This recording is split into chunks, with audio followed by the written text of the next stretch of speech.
CPIയുടെയും CPM-ന്റെയും മുഖപത്രങ്ങളായ Janayugom, Deshabhimani പത്രങ്ങളുടെ എഡിറ്റോറിയലിലൂടെ UDF സർക്കാരിനെതിരെ വാളോങ്ങിയിരിക്കുകയാണ് പ്രതിപക്ഷ നേതാവായ പിണറായി വിജയൻ. അതായത് UDF സർക്കാരിന് കേന്ദ്ര സർക്കാരിനോട് വിധേയത്വമാണെന്നും വികസന പദ്ധതികളും മറ്റു പദ്ധതികളും എല്ലാം നടത്തുന്നതിൽ പിന്നോട്ട് പോവുകയാണെന്നുമാണ് വിമർശനത്തിൽ പറയുന്നത്.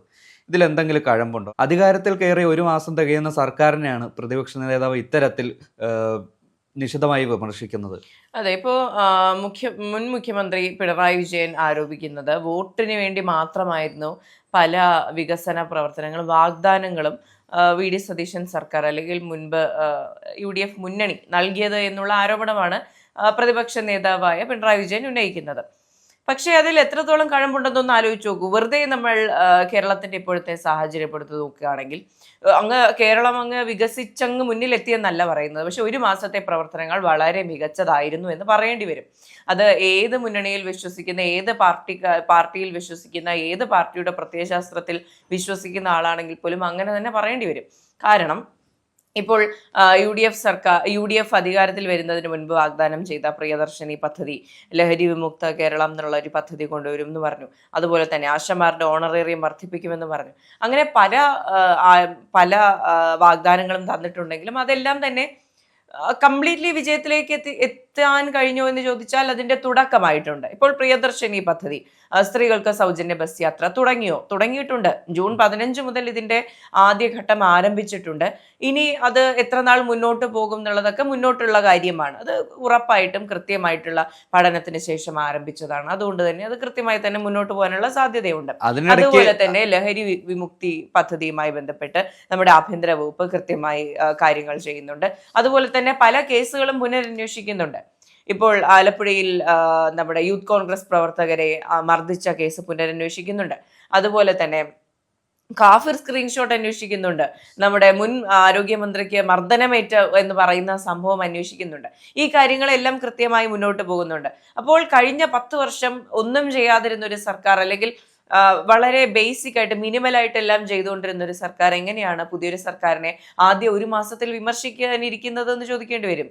മേഘ പറഞ്ഞിരുന്നല്ലോ, നവകേരള സദസ്സിലെ ഗൺമാന്മാരുടെ അക്രമം, കാഫർ സ്ക്രീൻഷോട്ട്, അതുപോലെ ഇൻഡിഗോ ഫ്ലൈറ്റിലെ EP ജയരാജന്റെ അക്രമം, ഇതെല്ലാം LDF സർക്കാർ ഇരുന്ന ആ കാലഘട്ടത്തിൽ ഒതുക്കി തീർത്ത കേസുകളാണ്. ഇതിലെല്ലാം നീതി നിഷേധിക്കപ്പെട്ടത് യൂത്ത് കോൺഗ്രസ് പ്രവർത്തകർക്കും സാധാരണക്കാർക്കുമാണ്. അപ്പോൾ അവർക്ക് നീതി കിട്ടാനുള്ള ഒരു കാരണമായി ഈ ഒരു സർക്കാരിന്റെ ഒരു പ്രവേശനം, അല്ലേ?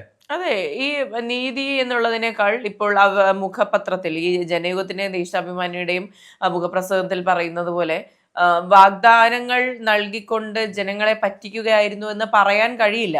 ഇപ്പൊ ആദ്യം ഒരു മാസം കഴിയുന്നു, ഇതിനെ വിലയിരുത്തുമ്പോൾ അങ്ങനെയാണ് തോന്നുന്നത്. ഇനി ഒരു 6 മാസം കഴിഞ്ഞോ 2 വർഷം കഴിഞ്ഞോ വി.ഡി. സതീശൻ സർക്കാർ വികസനങ്ങൾ കൊടുക്കുന്നതിൽ അല്ലെങ്കിൽ മാറ്റങ്ങൾ വരുത്തുന്നതിൽ, എന്തെങ്കിലും നടപടി എടുക്കുന്നതിൽ വീഴ്ച സംഭവിക്കുകയാണെങ്കിൽ അത് വീഴ്ച എന്ന് തന്നെ പറയണം. പക്ഷെ ഇപ്പോൾ ചെയ്യുന്നത് നല്ല പ്രവൃത്തികളാണ് എന്ന് അംഗീകരിക്കേണ്ട ഒരു സാഹചര്യമുണ്ട്. ശരിക്കും പറഞ്ഞാൽ ഇപ്പോൾ CPM-ന്റെയും ഇടതുപക്ഷത്തിന്റെയും കാര്യം എടുത്ത് നോക്കുകയാണെങ്കിൽ അവരുടെ ഇപ്പോഴത്തെ അവസ്ഥ എന്ന് പറയുന്നത് ആ തോൽവിയെ ഡിഫെൻഡ് ചെയ്ത് ഇപ്പോഴും കഴിഞ്ഞിട്ടില്ല. ആ തോൽവി ഞങ്ങൾക്ക് തോൽവിയാണ് സംഭവിച്ചത് എന്നുള്ളൊരു സത്യത്തിലേക്ക് എത്തിയെന്ന് തോന്നുന്നു. പക്ഷെ എന്തുകൊണ്ട് തോൽവി എന്നുള്ളൊരു കാര്യത്തിൽ ഇങ്ങനെ റൗണ്ട് അബൌട്ട് ചെയ്തുകൊണ്ടിരിക്കുകയാണ്. അതിന്റെ ഒരു ഭാഗമാണ് ജനങ്ങളെ പറ്റിച്ചുകൊണ്ടാണ് UDF ജയിച്ചത് എന്ന് പറയേണ്ടി വരുന്ന സാഹചര്യം ഉണ്ടാകുന്നത്. ഇപ്പോൾ ഈ പറഞ്ഞ പിണറായി വിജയൻ ഉന്നയിക്കുന്ന മറ്റ് പല കാര്യങ്ങളുണ്ട്. ഇപ്പോൾ PM ശ്രീ പദ്ധതിയുണ്ട്. അതുപോലെ തന്നെ വെള്ളാപ്പള്ളി നടേശനെ നിങ്ങൾ കാണാൻ പോയില്ലേ എന്ന് ചോദിക്കുന്ന ചോദ്യമുണ്ട്. ഇതെല്ലാം ഇതെല്ലാം സംഭവിച്ച കാര്യങ്ങളാണ്. PM ശ്രീ വിഷയവുമായി ബന്ധപ്പെട്ടാണെങ്കിൽ PM ശ്രീയിൽ ഒപ്പിട്ടത് തന്നെ ഇടത് സർക്കാരാണ്. അപ്പോൾ എങ്ങനെയാണ് നിങ്ങൾ ഇതെങ്ങനെ മുന്നോട്ട് കൊണ്ടുപോകാന്ന് പറഞ്ഞ് കടുത്ത പ്രതിഷേധത്തിലേക്ക് LDF പോവുകയാണെന്നൊക്കെ പറയുന്നുണ്ട്. അപ്പോൾ അത് എന്തിന്റെ അടിസ്ഥാനത്തിലാണ് എന്ന് ചർച്ച ചെയ്യേണ്ടിയിരിക്കുന്നു. ഇപ്പോൾ PM ശ്രീ വിഷയമാണെങ്കിൽ പോലും അത് എനിക്കൊന്ന് സെപ്പറേറ്റ് എടുത്ത് സംസാരിക്കേണ്ട കാര്യം തന്നെയാണ്. അപ്പോൾ അത് മറ്റൊരു ചർച്ചയിൽ ഉൾപ്പെടുത്തേണ്ട കാര്യമാണ്. അതുപോലെ തന്നെ വെള്ളാപ്പള്ളി നടേശനെ സന്ദർശിച്ചു എന്ന് പറയുന്ന കാര്യം, ഇപ്പോൾ പിണറായി വിജയൻ പറയുന്ന കാര്യം എന്ന് പറയുന്നത് വെള്ളാപ്പള്ളി നടേശനെ കൂട്ടുപിടിച്ച് CPM ഇടതുപക്ഷം വർഗീയത പറഞ്ഞു എന്ന് നിങ്ങൾ പറയുന്നു, എന്നിട്ട് നിങ്ങളുടെ മുഖ്യമന്ത്രി കാണാൻ പോയില്ലേ എന്ന് ചോദിക്കുന്നുണ്ട്. ഇതിന്റെ ഗ്രാവിറ്റി എന്ന് പറയുന്നത് വളരെ ഡിഫറൻ്റ് ആണ്. ഇപ്പോൾ വെള്ളാപ്പള്ളി നടേശനെ ഒരു ആഗോള അയ്യപ്പ സംഗമം എന്ന് പറഞ്ഞ് വിളിച്ചു ചേർത്ത് അദ്ദേഹത്തെ കൈപിടിച്ചുയർത്തി കൂടെ നിർത്തി അദ്ദേഹം പറയുന്ന വർഗീയതയ്ക്കെല്ലാം മൗന സമ്മതം കൊടുത്ത് കൂടെ നിൽക്കുന്നതും ഒരു വിജയത്തിന് ശേഷം ഒരു സാമുദായിക നേതാവിനെ കാണാൻ പോകുന്നതും തമ്മിലൊരു അജഗജ അന്തരമുണ്ട്. അത് മനസ്സിലാക്കാത്ത എങ്ങനെയാണ് ഈ വസ്തുതാവിരുദ്ധമായി സംസാരിക്കാൻ കഴിയാന്ന് അറിയില്ല. അതേസമയം CPM-ലെ പല നേതാക്കളും വെള്ളാപ്പള്ളിയെ തള്ളി പറഞ്ഞെങ്കിലും ആ ഒരു വർഗീയ പരാമർശങ്ങളെ എതിർക്കാനോ അല്ലെങ്കിൽ അതിനെക്കുറിച്ചൊന്ന് സംസാരിക്കാനോ പോലും പിണറായി വിജയൻ മുതിർന്നിട്ടില്ല, അല്ലെങ്കിൽ അതിന് തയ്യാറായിട്ടില്ല.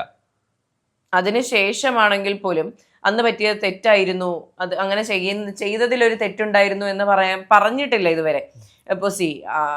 ഇപ്പൊ ശബരിമല സ്ത്രീ പ്രവേശനം എന്ന് പറയുന്നത് കോടതിയുടെ ഉത്തരവായിരുന്നു, അത് സർക്കാർ ചെയ്തു, അങ്ങനെ ഒരു സംഭവം ഉണ്ടായിരുന്നു. അത് ആ സമയത്തെ ഒരു പ്രൊമിനന്റ് ഇഷ്യൂ ആയിരുന്നു. അതിനുശേഷം ഈ നയം മാറ്റുമ്പോഴാണ് ഇതെല്ലാം ഒരു പ്രശ്നമാകുന്നത്. അതിനുശേഷം ആഗോള അയ്യപ്പ സംഗമം നടത്തി, അത് ഞങ്ങളല്ല ചെയ്തത് എന്നുള്ള തരത്തിലുള്ള ന്യായീകരണങ്ങളുമായി പാർട്ടി പ്രവർത്തകരെ വീടുകളിലേക്ക് വിടുന്ന ഒരു സാഹചര്യം ഉണ്ടായി.